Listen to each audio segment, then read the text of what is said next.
Quiero también saludar a las personas que a través de las redes nos ven en estos momentos. A ustedes, bienvenidos. Nos alegra mucho que estén en este lugar y deseo que Dios hoy traiga una respuesta a su vida. Dios, lo que ya Él ha determinado en la eternidad para usted, usted empiece a verlo, porque Dios ya lo determinó y por medio de Cristo nos los ha entregado, y que usted hoy pueda disfrutar de esas bendiciones del Señor. A ustedes que están aquí también bienvenidos. Vamos a leer la palabra del Señor. Estamos en la segunda parte del tema victoria sobre el miedo y la destrucción. Y vamos a volver a leer el texto, que es Mateo capítulo 8, versículo 28 al 34. Y lean conmigo al unísono en la Reina Valera 1960, que dice así: cuando llegó a la otra orilla, a la tierra de los Gadarenos, vinieron a su encuentro dos endemoniados que salían de los sepulcros feroces en gran manera, tanto que nadie podía pasar por aquel camino, y clamaron diciendo: ¿qué tienes con nosotros, Jesús, Hijo de Dios? ¿Has venido acá para atormentarnos antes de tiempo? Estaban haciendo lejos de ellos un hato de muchos cerdos. Y los demonios le rogaron diciendo: si nos echas fuera, permítenos ir a aquel hato de cerdos. Y él les dijo: id. Y ellos salieron y se fueron a aquel hato de cerdos. Y aquí todo el hato de cerdos se precipitó en el mar por un despeñadero y perecieron en las aguas. Y los que los apacentaban huyeron, y viniendo a la ciudad contaron todas las cosas y lo que había pasado con los endemoniados. Y toda la ciudad salió al encuentro de Jesús, y cuando le vieron le rogaron que se fuera. Y hoy vamos a ver entonces hace 8 días compartimos lo que era, en qué consistió la recepción de Jesús al llegar a Gadara, cómo lo recibieron y quiénes lo recibieron. Y vemos que lo recibieron unos endemoniados, que no hablaron ellos, sino los demonios que estaban en ellos. Y vimos también lo que ese miedo que estos hombres traían a la comunidad. Entonces había un miedo. Los primeros que sintieron miedo fueron los demonios. Ellos le dicen: Jesús, ¿por qué has venido a atormentarnos? O sea, los primeros que sintieron ese pánico fueron los demonios, que hablaron a través de estos dos hombres o este hombre. Luego hay un miedo colectivo, ¿no?, en la sociedad a causa de la agresividad de aquellos hombres que atacaban a la gente, que eran violentos, que los ataban con cadenas, con grillos.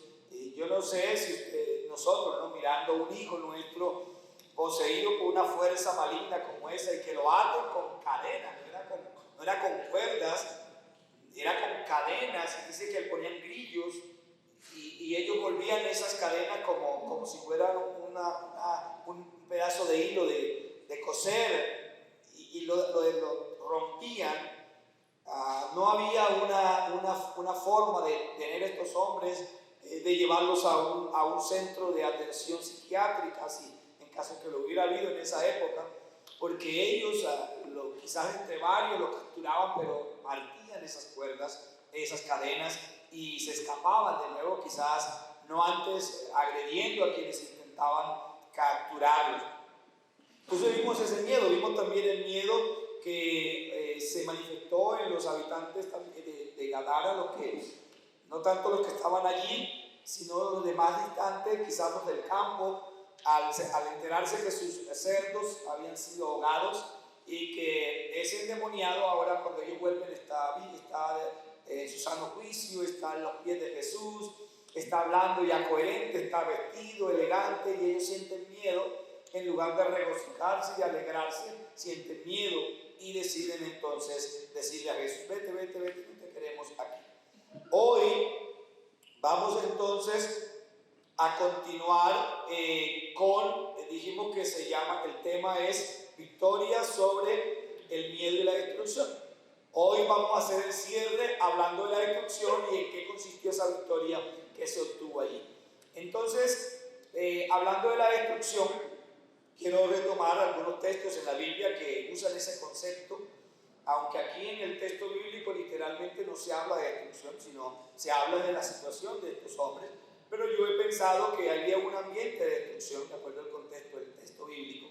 Y en el libro de Oseas, en el capítulo 4, versículo 6, solamente se los voy a leer, dice Dios con respecto a su pueblo: mi pueblo fue destruido. ¿Por qué razón? Dice, porque le faltó conocimiento. ¿Conocimiento de quién? Conocimiento de Dios. Conocimiento de Dios. Acabamos de terminar en la iglesia del norte de la San Cristóbal un hermoso seminario de familia. Ojalá ustedes el próximo año se preparen y vayan. Es muy hermoso lo que se comparte allí.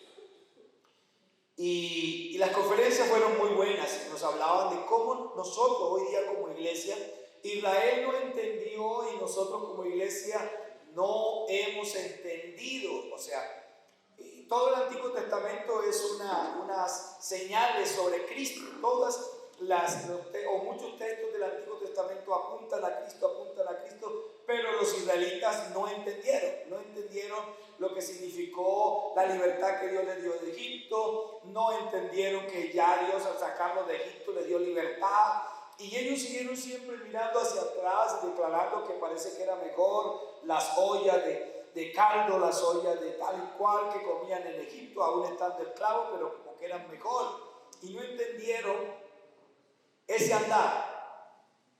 Entonces el conferencista decía que nosotros hoy en la iglesia tampoco hemos entendido lo que significó la muerte de Cristo para nosotros.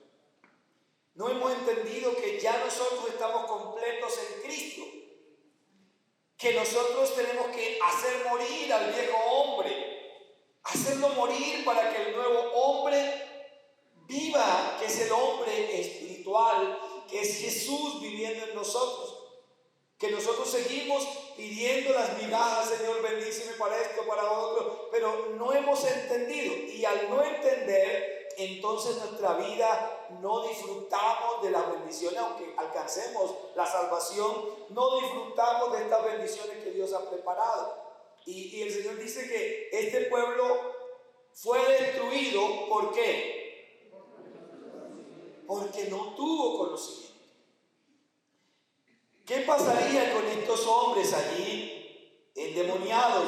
Bueno, por un lado era una región, no pertenecía directamente a los judíos, era más de la parte de Samaria, pero ellos, digamos, no tenían el conocimiento de Dios. Cuando nosotros no tenemos ese conocimiento pleno, acontecen cosas por las cuales abrimos puerta al enemigo. Jesús también, hablando entonces, siguiendo el concepto de destrucción, en Juan 10:10, en la parte A, Jesús dice: el ladrón no viene sino para hurtar y matar y destruir. En ese texto bíblico, Jesús no está hablando literalmente no dice Satanás, no dice el ladrón. Pero cuando usted hace el estudio de ese texto, la mayoría de los exegetas coinciden en que ese ladrón es Satanás, porque Jesús dice: yo he venido para que tengan vida. El ladrón viene a hurtar, matar y destruir. Entonces, ¿cuál es la función de Satanás? Esas tres cosas: matar, robar y destruir. ¿Qué nos roba? Nos roba la paz, nos roba el gozo, nos roba la esperanza, nos roba la confianza. Ahora, ¿a través de qué lo hace? A través de luchas mentales, a través de los problemas que están a nuestro alrededor, a través de los conflictos que tenemos con los demás, a través de las situaciones nos roba la paz. Intenta destruir la familia, el hogar, el matrimonio, los conflictos en la pareja. Entonces esos conflictos traen división, traen separación. Ya el hombre duerme en una cama, la mujer duerme en otra cama, y se va marchitando y se va acabando el matrimonio. Es cierto que no es que el diablo vino allí en forma de cuernos y con mirada de fuego, pero entró a nuestro corazón, le abrimos un espacio en nuestro corazón a través del hombre viejo.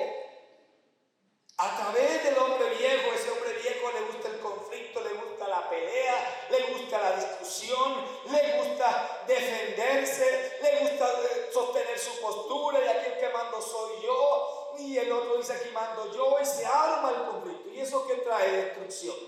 ¿Cuánto nos... Y si nosotros leemos, y verdad yo quedaba boquiabierta, si leemos las cartas, todas las cartas en su mayoría enfatizan hacer morir el hombre viejo. Despójense del viejo hombre. Pero ¿cuánto nos cuesta a nosotros? Ah, no, es que conmigo, el que se mete conmigo, pierde. Yo me defiendo como sea. Algunos dicen, ahí sea como el gato, a boca abajo, pero dando golpe. Yo me defiendo como sea. Yo mis intereses los defiendo. Pero el Señor dice, ese hombre viejo está como muerto. Ténganlo muerto y hagan vivir el hombre nuevo. Hagan que el hombre nuevo viva. Pero nosotros vivimos en el viejo hombre. Y al vivir en el viejo hombre, eso es lo que nos trae destrucción.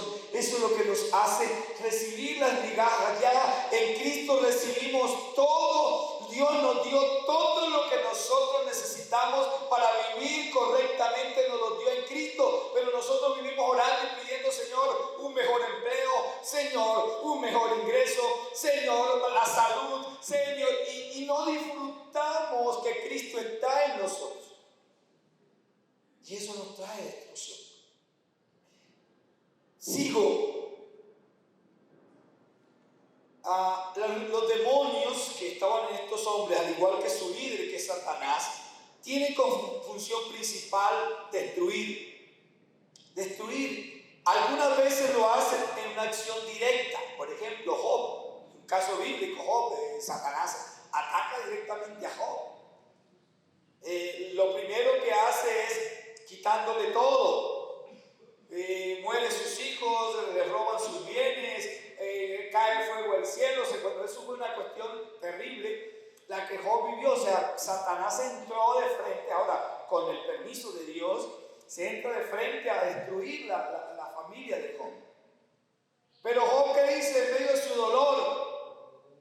Desnudo salí del vientre de mi madre, desnudo volveré a Dios. Dios dio, Dios quitó, bendito sea el nombre de Dios. Y nuevamente se presentó Satanás y Dios le dice, mira, ¿no te has dado cuenta, mi siervo Job? ¿Dónde hay uno en la tierra como él? Un hombre recto, íntegro, un hombre que se mantiene en su integridad. Y Satanás le dice, pues, tú le tienes la salud. ¿Qué no daría el hombre por la salud? Primero le dijo, ay, que tú lo has rodeado de bienes, de posesiones. Y cuando le quitó los bienes y las posesiones, digo, no, pues listo, he perdido las posesiones, pero tiene la vida, tiene la salud. Y si tiene la salud, pues él va a estar contento.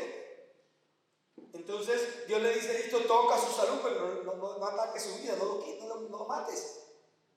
Y se lanza con toda su furia a destruirla. O sea, hubo un ataque directo de Satanás. Pero hay otras veces de manera indirecta. Un ejemplo, una persona que ha sido rechazada, una persona que ha sido herida física o psicoemocionalmente, una persona que ha sido traicionada. Lo más natural es que esa persona va a experimentar sentimientos de rechazo, de soledad, de tristeza, de depresión, de ansiedad, de odio, de amargura. Esos estados emocionales abren puertas para que fuerzas espirituales entren y posean a esas personas. Otras veces hay una posesión, no hay posesión, sino que el enemigo crea formas de pensar, por la que llaman fortaleza. Una persona que tiene una fortaleza mental negativa es aquella que dice, yo no sirvo para nada, yo soy feo, a mí nadie me quiere, todo me sale mal, yo sí soy de malas. Entonces, ¿qué tiene esa persona? Una fortaleza. Una fortaleza. ¿Dónde la tiene?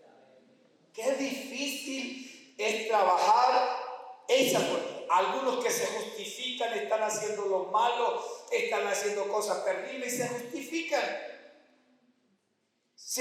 Es tan fuerte la fortaleza que tienen que se autoengañan. Yo no soy así. No, yo soy una mansa paloma. Los malos son él, ella, yo. Y uno va, atiende matrimonios donde esa persona se argumenta y se sostiene que él no ha hecho nada malo, ella no ha hecho nada malo, que el otro es el malo, el otro es esto. Y uno dice, pero ¿dónde le cabe a esta persona en su cabeza que no está haciendo mal cuando está haciendo tanto mal? Pero ¿qué pasó? Creó una fortaleza. Hay fortalezas mentales y hay fortalezas emocionales.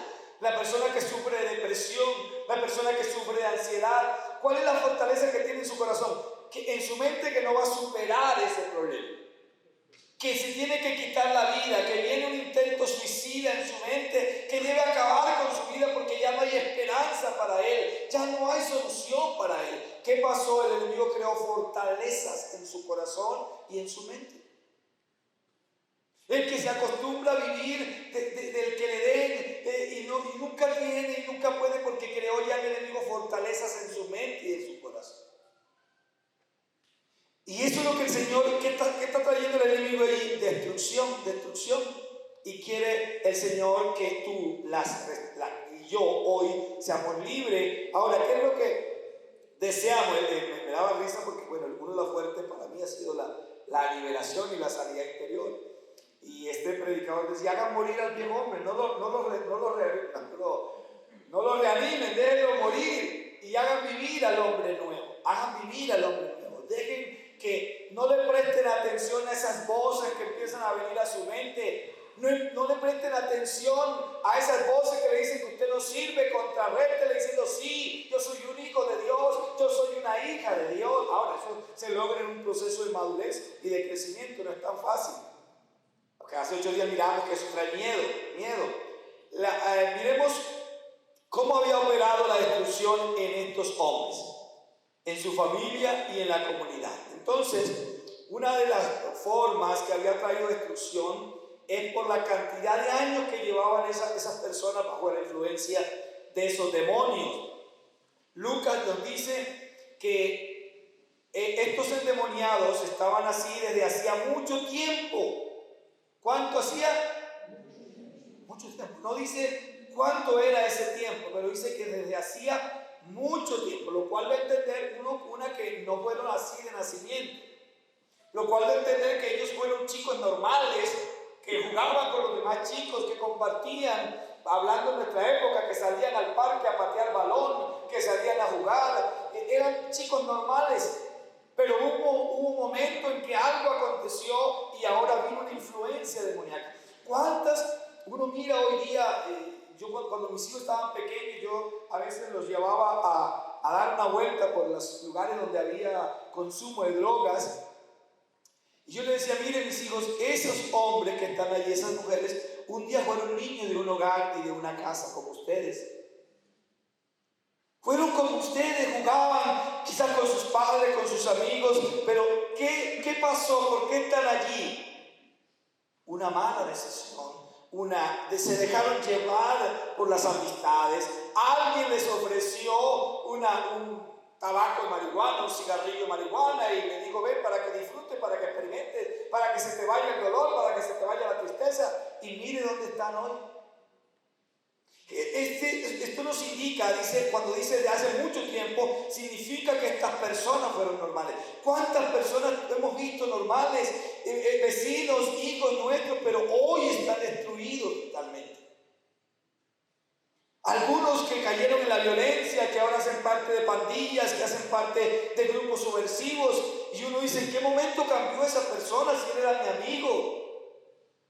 Personas que aún trabajando con el gobierno se vuelven sicarios, asesinos, matones. Y uno dice, pero si él era mi amigo, jugábamos juntos. Yo no entiendo en qué momento cayó esa persona en eso. Personas en sus hogares fieles y uno dice, pero ¿en qué momento se acabó ese matrimonio? Tan bonito que estaba ese matrimonio. Yo los veía andando de la mano. Todo se veía tan normal, pero a veces por debajo está carcomiendo como la polilla, como la gangrena, está por cosas que no han sido sanadas, porque decía uno de los talleristas allá, porque hemos sido padres desde las heridas, hemos sido hermanos desde las heridas, hemos sido amigos desde las heridas, es decir, no hemos sanado muchas de esas cosas y desde esas intentamos ser papá, mamá, y eso va a traer destrucción. Porque cuando dos jóvenes se unen, se están uniendo dos mundos. y cada uno trae de su casa un bagaje. ¿Qué traes tú para compartir? Entonces, Lucas dice que hacía mucho tiempo. ¿Qué más se había perdido? Ellos habían perdido su sensatez, su cordura.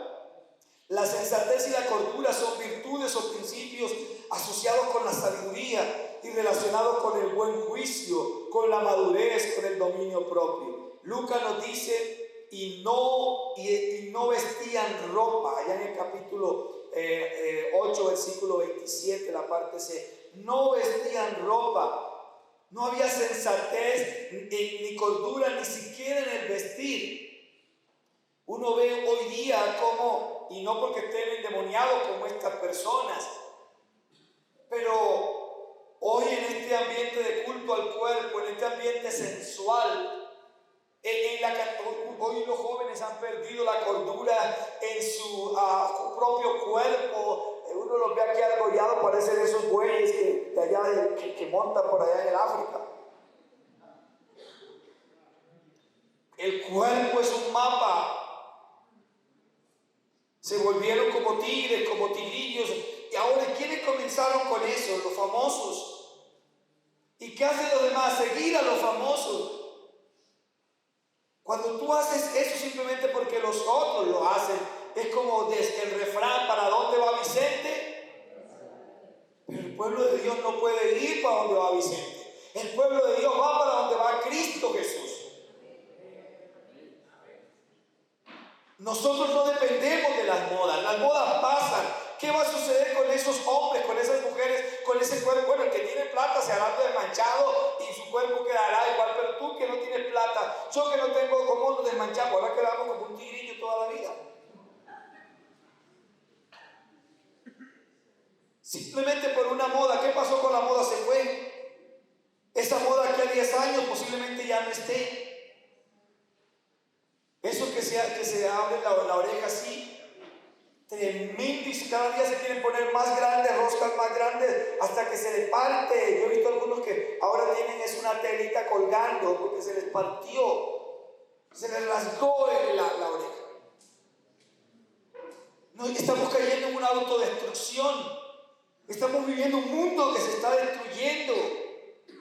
Y nuestros jóvenes, si nosotros no formamos bien a nuestros jóvenes, si nosotros, no se trata de impedirles, no se trata de decirle como a las malas, pero sí de enseñarles que ellos son portadores de la imagen y la semejanza. Mire, la imagen y la semejanza de Dios está plenamente en Cristo. Dice que Cristo es la plenitud de la deidad. Y Cristo vino en forma humana para manifestarse a nosotros. Y Él dijo, yo en ustedes y ustedes en mí. Cuando usted recibe a Cristo, Cristo está en usted, mi hermano. Cristo está en mí, mi hermana. Donde quiera que usted va a Cristo. Cuando usted mira el espejo, ahí está Cristo. Cuando usted está en la lucha, ahí está Cristo con usted. ¿Qué más había pasado con estos hombres? Habían perdido su dignidad, su decencia. Mateo, Marcos y Lucas coinciden en decir que ellos vivían en sepulcros. Vivían como viven muchos hoy, en basureros. Hoy quizás la gente no se refugia en los sepulcros, pero se refugia en los basureros, debajo de los puentes. Ha perdido toda dignidad. O sea, la dignidad de Dios, la dignidad que Dios le dio, queda así porque esa no se pierde. Pero ellos, con su forma de vida, han dejado que Satanás pisotee la dignidad de Dios en ellos. Dice... Bueno, las citas son Mateo 28, 8, 27, Marcos 5, 3 y Lucas 8, 27. Allí la última parte nos dice que estas personas vivían en los cementerios. ¿Esto qué implica? Un estado de degradación física, psicoemocional, social, espiritual, en que se encontraban estos hombres. Hoy la gente en que vive, en las drogas, en la farra, viven una vida liviana y muchas veces nuestros jóvenes quieren inclinarse hacia ese mundo liviano, y tenemos que tener la sabiduría de Dios Dios para poderles ayudar. No se trata de imponerles, no se trata de obligarlos, pero sí enseñarles a la luz de la palabra lo que ellos son en Cristo Jesús. Actuaban, perdón esta expresión, como bestias, habían perdido su capacidad de razonar, su voluntad. Marcos y Lucas nos dejan ver que eran como fieras salvajes. Dicen, nadie podía atarle ni aún con cadenas, porque muchas veces habían sido atados con grillos y cadenas, mas las cadenas habían sido hechas pedazos por él y desmenuzados los grillos, y nadie le podía dominar. Eso está en Marcos 5, la parte 3b y el versículo 4. Y Lucas 8:29 dice, y le ataban con cadenas y grillos, pero rompiendo las cadenas eran impelidos. O sea, esa palabra impelidos significa eran guiados por los demonios a lo que los demonios querían hacer de ellos. ¿Qué hace el enemigo hoy día? Lo mismo, impele a la gente, la impulsa a hacer lo malo, la impulsa a matar, la impulsa a destruir. Yo hace 8 días hablaba, no sabía la magnitud de lo que había pasado en el Cauca, pero creo que más de 20 personas, alrededor de 20 personas murieron. Eso es una persona que ha perdido la razón. O sea, quien haga eso no tiene conciencia humana. Porque no es un enemigo el que está atacando a la población civil. Ahora, posiblemente ellos en su mente piensan que van a atacar a la autoridad. Pero ¿quién cae? La gente, el campesino, el que va a comprar sus cositas, el que sale a hacer una vuelta. ¿Cuánta gente cayó allí que iba con sueños, con anhelos, con expectativas, que tenían un proyecto de vida definido, pero llegó una mente irracional, llegó una mente sin ningún tipo de respeto a la dignidad del otro y destruyen? Estamos viendo ese mundo de destrucción, este es el mundo, y creo que este ejemplo de estos personajes representa al mundo en general, porque estamos viviendo un mundo, eso no es aquí en Colombia, eso es en el mundo entero, está viviendo un ambiente de destrucción.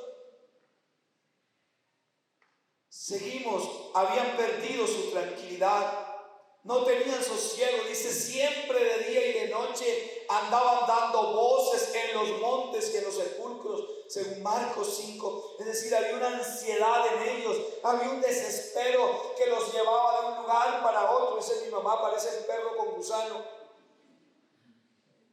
sea, el desespero. Y hoy vemos la ansiedad. ¿Qué es? La ansiedad, ¿qué es? Es eso. Una persona con ansiedad va aquí, va allá, abre la nevera, come lo que está en la nevera, se sienta, al ratico se para. Es como algo que le carcome dentro. Y yo no estoy juzgando a quien tenga ansiedad, no, lejos de mí, porque estamos proponiendo ayudas. Pero cómo estos ambientes, no quizás en la dimensión de este hombre, pero cómo eso se está presentando hoy en forma de ansiedad.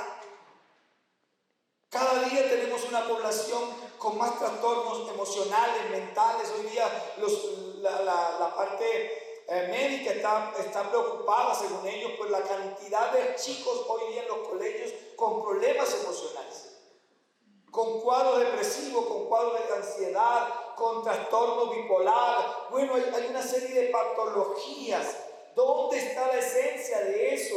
En que hemos sacado a Dios de la casa, hemos sacado a Dios de las escuelas, hemos sacado a Dios. Entonces, como sacamos a Dios, se metió el otro.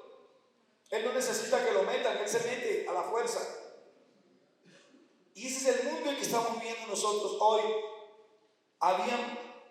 Buscaban autodestruirse. Dice el versículo, dice Marcos 5, la parte B del versículo 5, e hiriéndose con piedra. Estos fueron los primeros que la Biblia habla de que practicaron el cutting.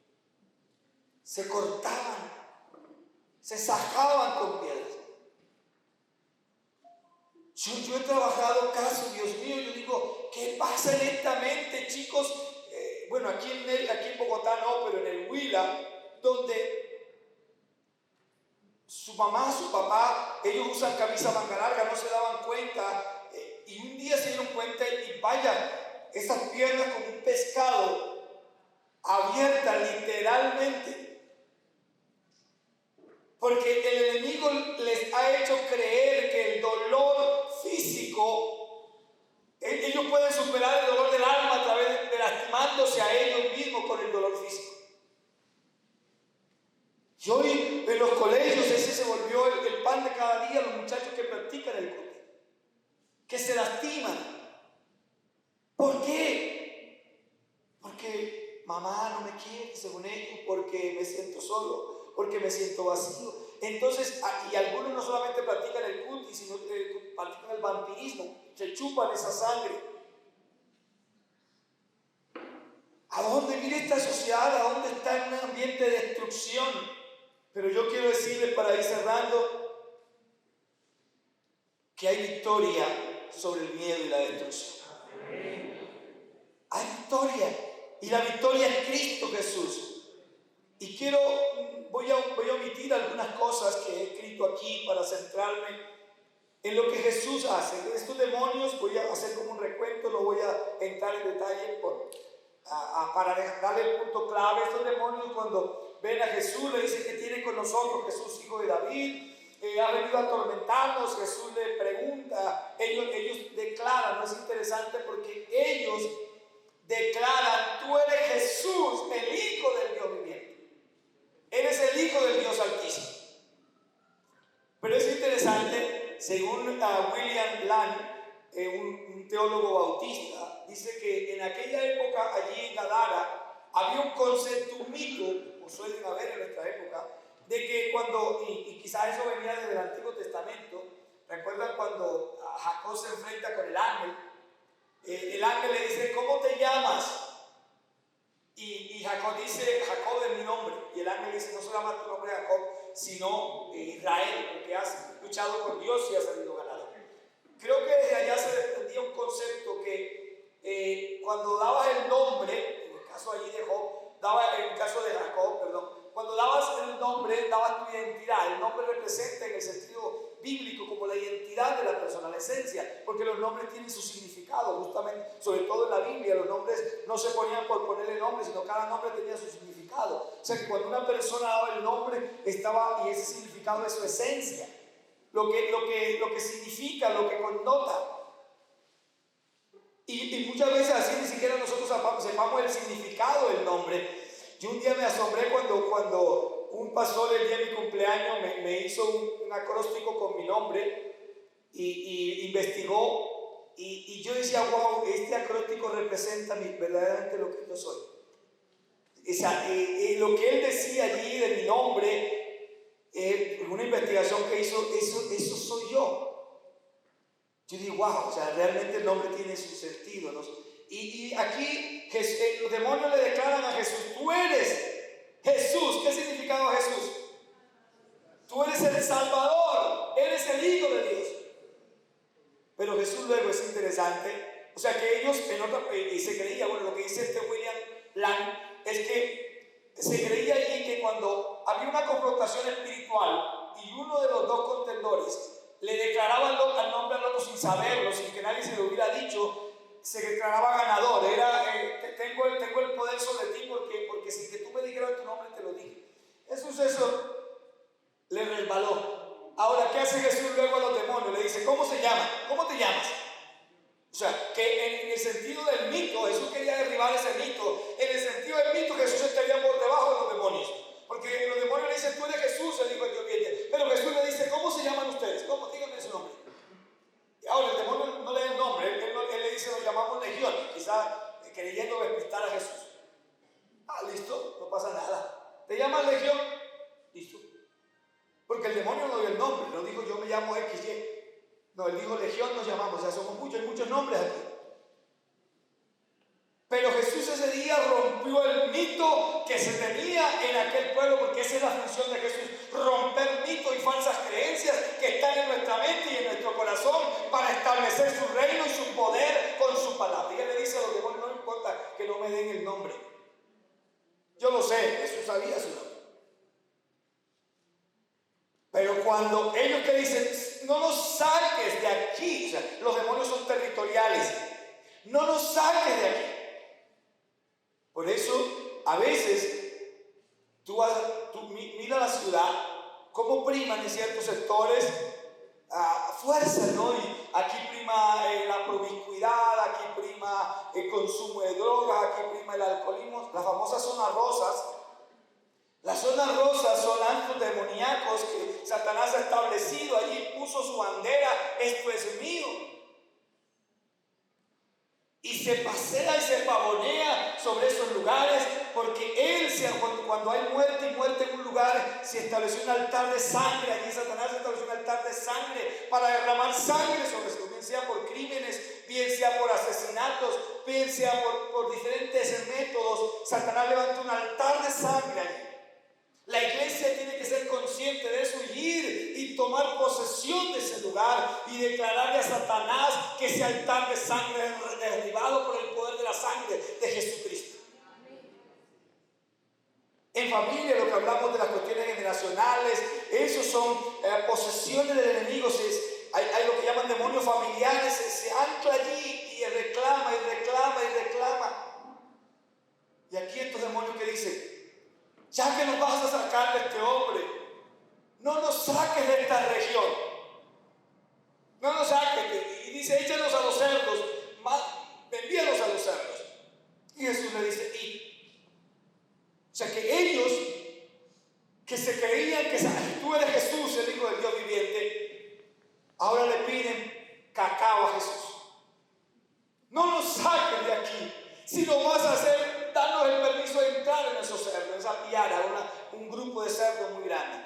Y Jesús le dice: y yo voy a ir concluyendo con esto. Ellos estuvieron por muchos años en aquellos dos hombres. Aunque causaron mucha destrucción en aquellos hombres, no le pudieron quitar la vida a aquellos hombres. Pero entraron en fracciones de segundos en los marranos y le causaron la muerte a los marranos.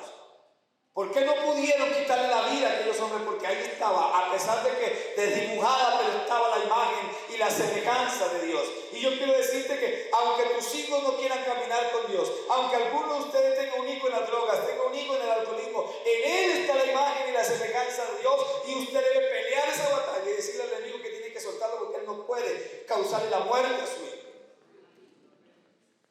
Y que aunque ese hijo esté desdibujado su imagen, Cristo está allí para pelear esa batalla. Y cierro diciéndole estas cositas.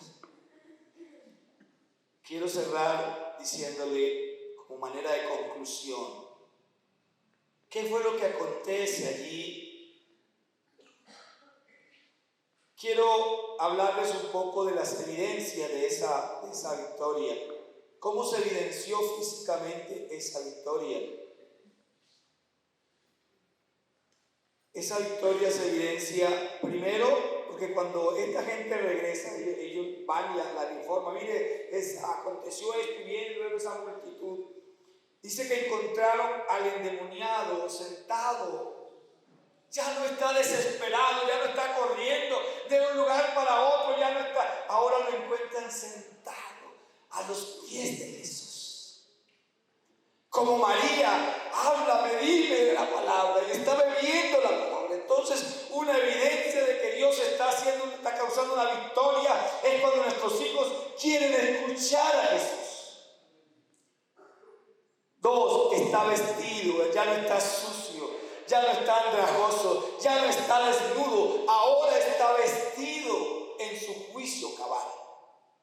3, le dice a Jesús: yo quiero irme contigo, yo quiero estar a tu lado. Eso es el anhelo de todo aquel que ha nacido de nuevo. Yo quiero estar contigo, Jesús. Jesús le dice: no, yo no te puedo llevar, ya yo tengo mi equipo. Ve a los tuyos, ve a tu familia. Jesús lo devuelve a la familia. Eso es una de las cosas maravillosas que hace Jesús. Cuando restaura un corazón, lo devuelve al seno de su familia, lo devuelve a la restauración de su matrimonio, lo devuelve a la restauración de sus relaciones, lo vuelve a la casa. Dice: vete a tu casa y cuéntale cuán grandes cosas Dios ha hecho contigo. ¿Y qué dijo él? No, ya como no me dejas ir, entonces voy por otro lado. No, dice que aquel hombre se fue.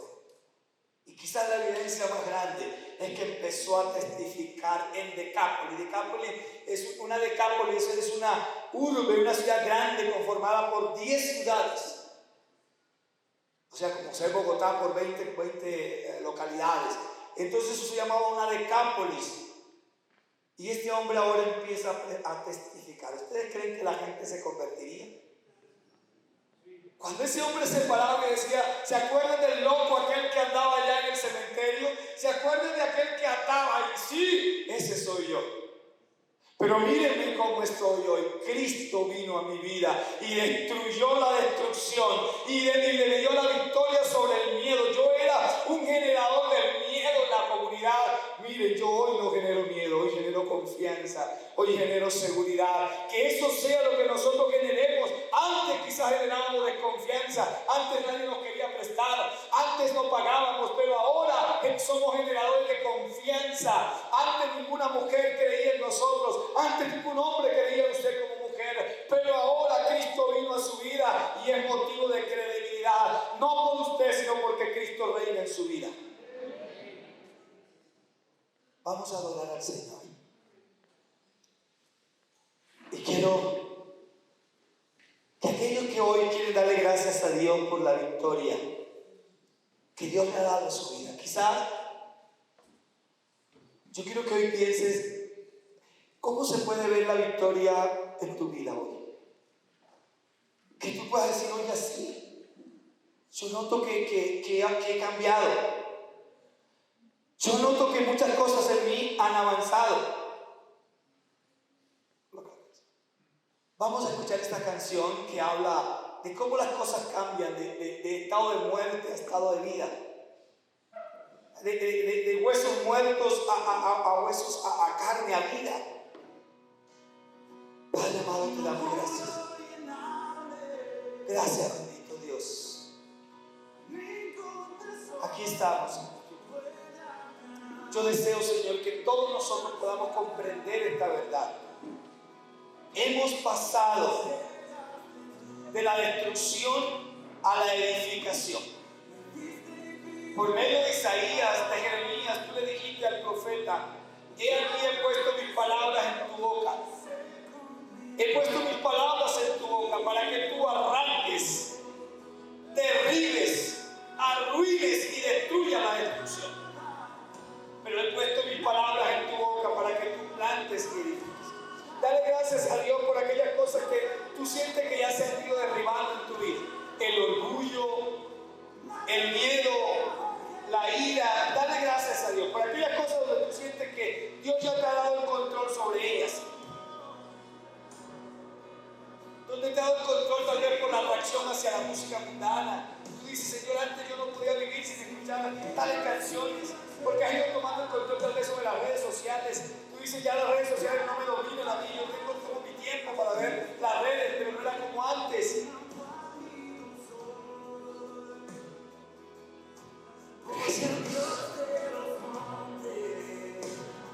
Piensa por un momento qué cosas Dios ha ido edificando en tu vida, cómo Dios ha ido tomando el control de ese hombre viejo que trae destrucción, de ese hombre viejo que es símbolo de odio, de amargura, de ese hombre viejo que es símbolo de tristeza.